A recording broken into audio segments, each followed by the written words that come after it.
Mini-Reflow user guide. Today we are going to demonstrate you how this Mini-Reflow works, which has been developed by us.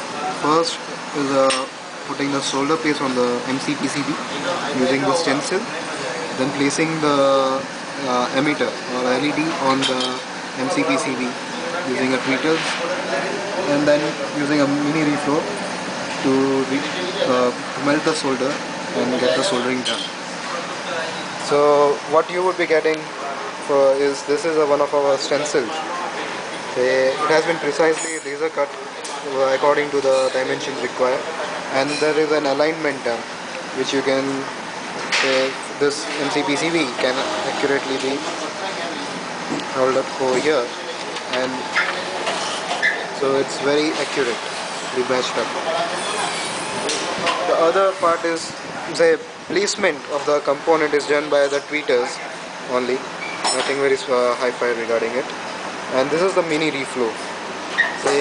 This has been very precisely temperature controlled by using a PID temperature controller and some electronics put it inside.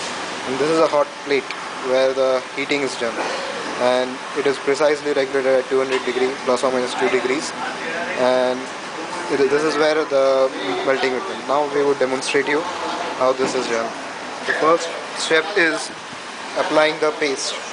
This is what is doing using a squeezy, metal squeezy. He is putting a paste.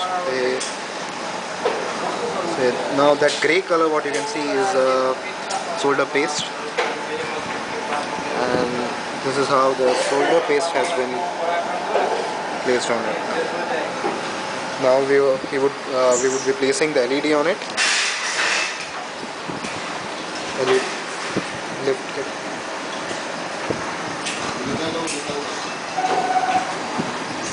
You have to ensure that the sign is very accurate while placing it. Now we would be putting the previously done one. Presently, now this grey color would turn to silver. As you can see right now, it has turned to silver. Now it's already been melted. This is a moist cloth to cool down or putting the temperature down for solidification of the solder. That's how the whole soldering process is done. Now, can you just repeat it for another one? It's grey.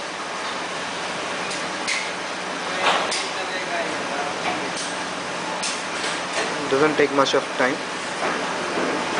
Within a few seconds it would turn to silver. Here you are.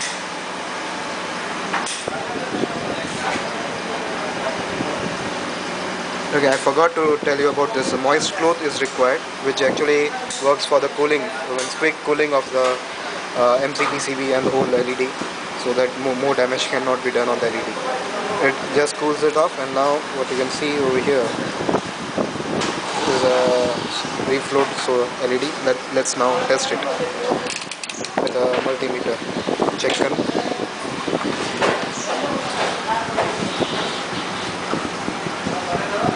Pad thicker. That's how the LED.